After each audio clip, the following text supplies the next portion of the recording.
All right, we're going to move on to our next section, which is national security. And I do want to start with the security of our elections and some breaking news from overnight. Just last night, top intelligence officials confirmed again that both Russia and Iran are working to influence this election. Both countries have obtained U.S. voter registration information, these officials say, and Iran sent intimidating messages to Florida voters. This question goes to you, Mr. Vice President. What would you do to put an end to this threat? You have 2 minutes uninterrupted. I made it clear, and I ask everyone else to take the pledge. I made it clear that any country, no matter who it is, that interferes in American elections will pay a price. They will pay a price. And it's been overwhelmingly clear this election, I won't even get into the last one, this election, that Russia has been involved, China has been involved to some degree, and now we learn that Iran is involved. They will pay a price if I'm elected. They're interfering with American sovereignty. That's what's going on right now. They're interfering with American sovereignty. And to the best of my knowledge, I don't think the president said anything to Putin about it.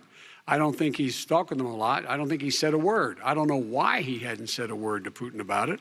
And I don't know what he has recently said, if anything, to the Iranians. My guess is he'd probably be more outspoken with regard to the Iranians. But the point is this, folks. We are in a situation where we have foreign countries trying to interfere in the outcome of our election. His own national security advisor told him that what is happening with his buddy, I will. His buddy, Rudy Giuliani, he's being used as a Russian pawn. He's being fed information that is Russian, that is not true. And then what happens? Nothing happens. And then you find out that everything that's going on here about Russia is wanting to make sure that I do not get elected the next president of the United States because they know I know them and they know me.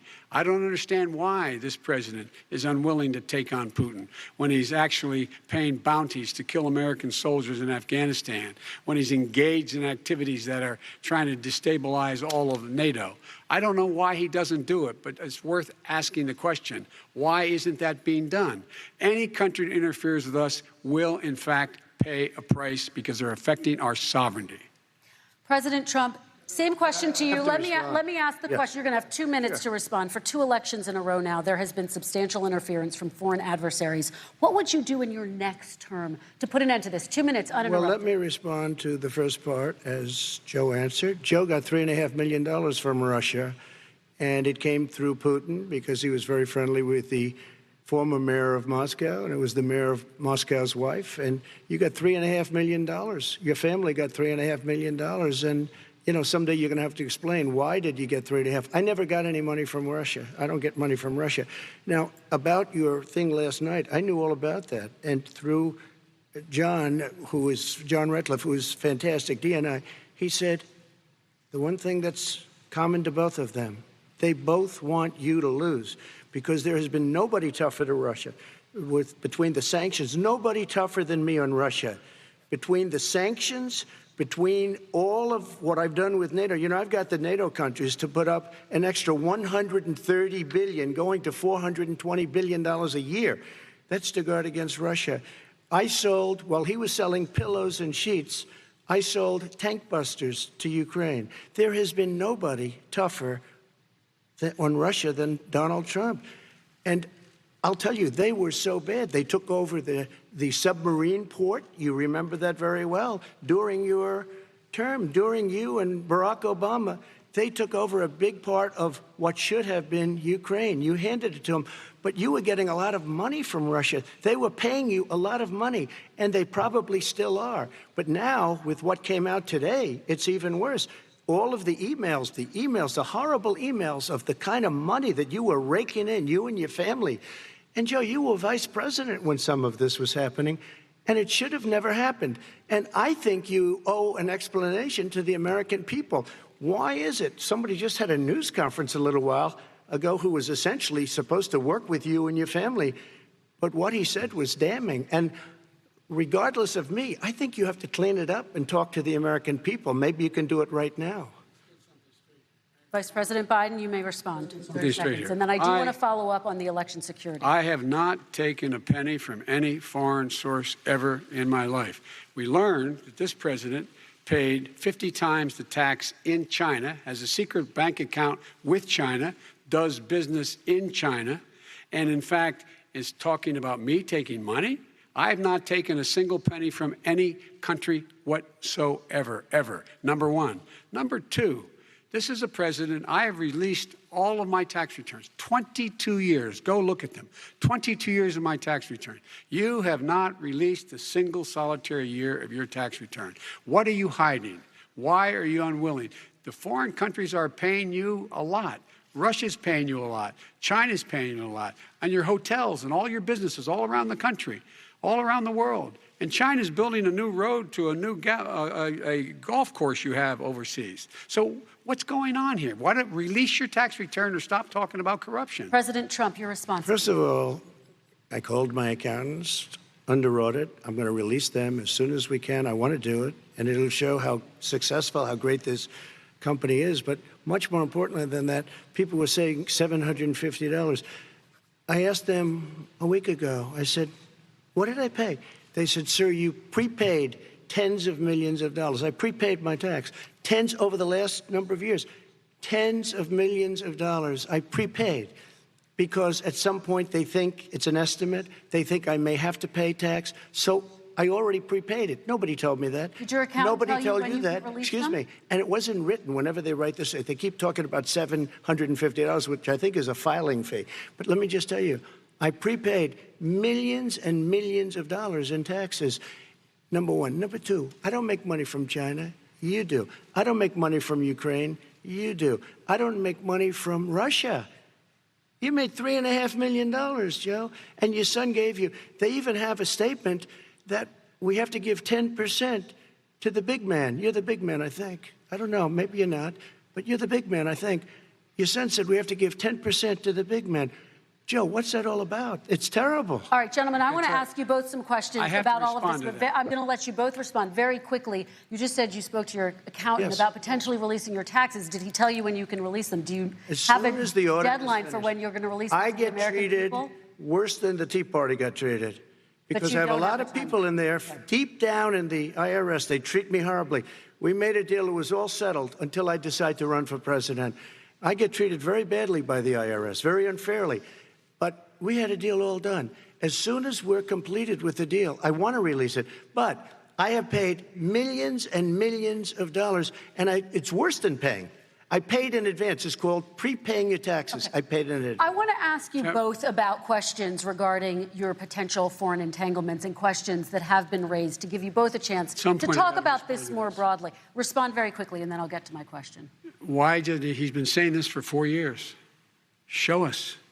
Just show us. Stop playing around. You've been saying for 4 years you're going to release your taxes. Nobody knows it, Mr. President. What they do know is you're not paying your taxes, or you're paying taxes that are so low. When last time he said what he paid, he said, I only pay that little because I'm smart. I know how to game the system. Come on. Come on, folks. So, President Trump, and then I want to get to two questions to both of you on this. I was put through a phony witch hunt for 3 years. It started before I even got elected. They spied on my campaign. No president should ever have to go through what I went through. Let me just say this. Mueller and 18 angry Democrats and FBI agents all over the place spent $48 million. They went through everything I had, including my tax returns, and they found absolutely no collusion and nothing wrong. $48 million. I guarantee you, if I spent $1 million on you, Joe, I could find plenty wrong. Because the kind of things that you've done and the kind of monies that your family has taken, I mean, your brother made money in Iraq, millions of dollars. Your other brother made a fortune, and it's all through you, Joe. And they say you get some of it, and you do live very well. You have houses all over the place. You live very well. All right, gentlemen, let me just ask some questions about all of this broadly. Vice President Biden, there have been questions about the work your son has done in China and for a Ukrainian energy company when you were vice president. In retrospect, was anything about those relationships inappropriate or unethical? Nothing was unethical. Here's what the deal. With regard to Ukraine, we had this whole question about whether or not, because he was on the board, I later learned of a Burisma, a company, that somehow I had done something wrong. Yet every single solitary person, when he was going through his impeachment, testifying under oath who worked for him, said, I did my job impeccably. I carried out U.S. policy. Not one single solitary thing was out of line. Not a single thing, number one. Number two, the guy who got in trouble in Ukraine was this guy trying to bribe the Ukrainian government to say something negative about me, which they would not do and did not do because it never, ever, ever happened. My son has not made money in terms of this thing about, what are you talking about, China. I have not had it. The only guy made money from China is this guy. He's the only one. Nobody else has made money from China. President Trump, let me ask my question to you. But could I just one thing? Very quickly. His son didn't have a job for a long time, was sadly no longer in the military service. I won't get into that. And he didn't have a job. As soon as he became vice president, Burisma, not the best reputation in the world. I hear they paid him $183,000 a month. Listen to this. $183, and they gave him a $3 million upfront payment. All right. And he had no energy. I'm going to let the vice president respond to that quickly, and then I need to get to a question to you. Very quickly. No basis for that. Everybody investigated that. No one said anything he did was wrong in Ukraine. Okay, President Trump, this is for you. Since you took office, you've never divested from your business. You've personally promoted your properties abroad. A report this week, which was referenced, does indicate that your company has a bank account in China. So how can voters know that you don't have any foreign conflicts of interest? I have many bank accounts, and they're all listed, and they're all over the place. I mean, I was a businessman doing business. The bank account you're referring to, which is everybody knows about it, it's listed. The bank account was in 2013. That's when it was. It was opened it was closed in 2015, I believe. And then I decided, because I was thinking about doing a deal in China like millions of other people. I was thinking about it, and I decided I'm not going to do it. Didn't like it. I decided not to do it. Had an account open, and I closed it. Okay. Excuse me. And then, unlike him, where he's vice president and he does business, I then decided to run for president after that. That was before. So I closed it before I even ran for president, let alone became president. Big difference. He is the vice president of the United States, and his son, his brother, and his other brother are getting rich. They're like a vacuum cleaner. They're sucking up money every place he goes. President Trump, thank you. We do need to move on. I do want to ask you, Vice President Biden, about China. Let's talk about China more broadly. Of course, President Trump has said that they should pay for not being fully transparent in regards to the coronavirus. If you were president, would you make China pay? And please be specific. What would that look like? What I'd make China do is play by the international rules, not like he has done. He has caused the deficit of China to go up, not down, with China, up, not down. We are making sure that in order to do business in China, you have to give all your intellectual property. You have to have a partner in China. It's 51%. We would not do that at all, number one. Number two, we're in a situation where China would have to play by the rules internationally as well. When I met with Xi, when I was still vice president, he said we're setting up air identification zones in the South China Sea. You can't fly through them. I said we're going to fly through them. We just flew B-52, B-1 bombers through it. We're not going to pay attention. They have to play by the rules. And what's he do? He embraces guys like the thugs like in North Korea and the Chinese president and Putin and others, and he pokes his finger in the eye of all of our friends, all of our allies. We make up we're 25% of the world's economy. We need to be having the rest of our friends with us saying to China, these are the rules. You play by them or you're going to pay the price for not paying by them economically. That's the way I will run it. And that's what we did in upholding steel tariffs and a range of other things when we were president and vice president. All right, let's talk about North Korea. Excuse me, no, I have to respond to that. Okay.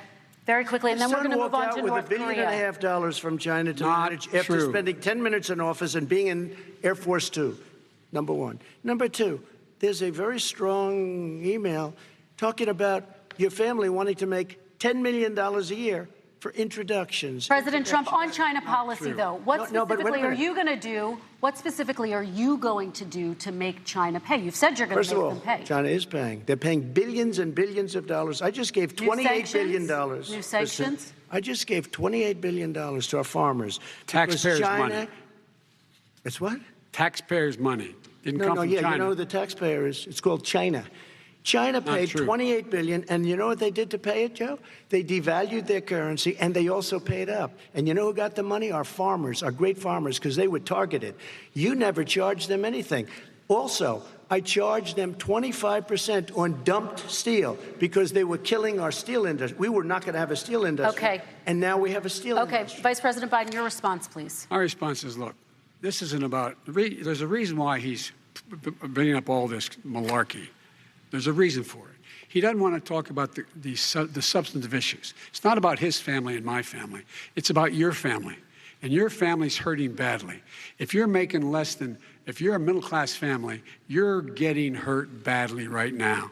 You're sitting at the kitchen table this morning deciding, well, we can't get new tires, they're bald because we have to wait another month or so. Or are we going to be able to pay the mortgage? Or who's going to tell her she can't go back to community college? They're the decisions you're making in the middle-class families like I grew up in Scranton and Claymont.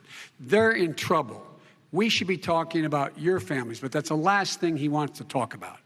I want to talk about statement. North Korea. Excuse me, just I do want to turn to please. 10 seconds, Mr. President. That's 10 a seconds. typical political statement. Let's get off this China thing, and then he looks, the family, around the table, everything. Just a typical politician when I see that. Let's talk about I'm not North a typical Korea now. politician. Okay, that's why I got elected. Let's get off the subject of China. Let's talk around sitting around the table. All right. Come on, Joe, you can do better. We're going to talk about North Korea now. President Trump, you've met with North Korean leader Kim Jong-un 3 times. You've talked about your beautiful letters with him. You've touted the fact that there hasn't been a war or a long-range missile test. And yet North Korea recently rolled out its biggest ever intercontinental ballistic missile and continues to develop its nuclear arsenal. Do you see that as a betrayal of the relationship you forged? Just 30 seconds here because we need to get on to the next So when I met with Barack Obama, we sat in the White House right at the beginning, had a great conversation. It was supposed to be 15 minutes, and it was well over an hour.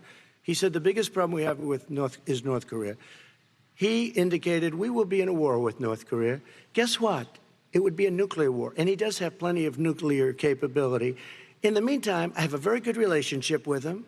Different kind of a guy, but he probably thinks the same thing about me. We have a different kind of a relationship. We have a very good relationship, and there's no war. And, you know, about 2 months ago, he broke into a certain area. They said, oh, there's going to be trouble. I said, no, they're not, because he's not going to do that. And I was right. Look, instead of being in a war where millions of people, Seoul, you know, is 25 miles away, millions and millions, 32 million people in Seoul. Millions of people would be dead right now. President Trump, that's 30 seconds. I have a good relationship. Vice President Biden, to you, North Korea conducted 4 nuclear tests under the Obama administration. Why do you think you would be able to rein in this persistent threat right now? Because I'd make it clear, which we were making clear to China, they had to be part of the deal. Because here's the I made it clear, and as a spokesperson of the administration when I went to China, that they said, why are you moving your missile defense up so close? Why are you moving more forces here? Why are you continuing to do military maneuvers with South Korea? I said, because North Korea is a problem, and we're going to continue to do it so we can control them. We're going to make sure we can control them and make sure they cannot hurt us.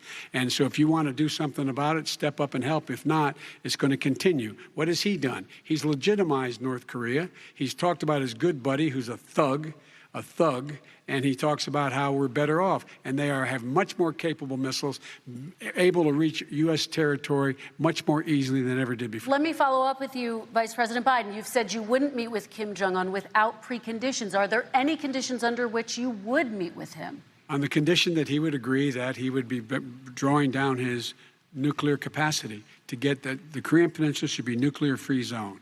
All right, let's move on to American families. Kristen, they tried Very to quickly, meet with 10 him. seconds, President. They tried to meet with him. He wouldn't do it. He didn't like Obama. He didn't like him. He wouldn't do it. Okay, I got to give him a chance to respond to that before we move on. And that's okay. You know what, North Korea, we're not in a war. We have a good relationship. You know, people don't understand. Having a good relationship with leaders of other countries is a good thing. We have a lot of questions to get to. That's like saying we had a good relationship with Hitler before he, in fact, invaded Europe, the rest of Europe. Come on. The reason he would not meet with President Obama is because President Obama said, we're going to talk about denuclearization. We're not going to legitimize you, and we're going to continue to put stronger and stronger sanctions on you. That's why he wouldn't meet with us. All right, And it let's didn't move happen. on. Let's Excuse move on me. and talk about He left American me a families. mess, Kristen. President Trump, okay, we do need to move on. They left me a mess. North Korea was a mess. We and need in fact, to if move on you so that remember we the can first get to 2 all or of 3 our months, questions tonight, there was a President very Trump. dangerous period in my first 3 months before we sort of worked things out a little bit. Okay. There was a they left us a mess. And Obama would be, I think, the first to say it was the single biggest problem he thought that our country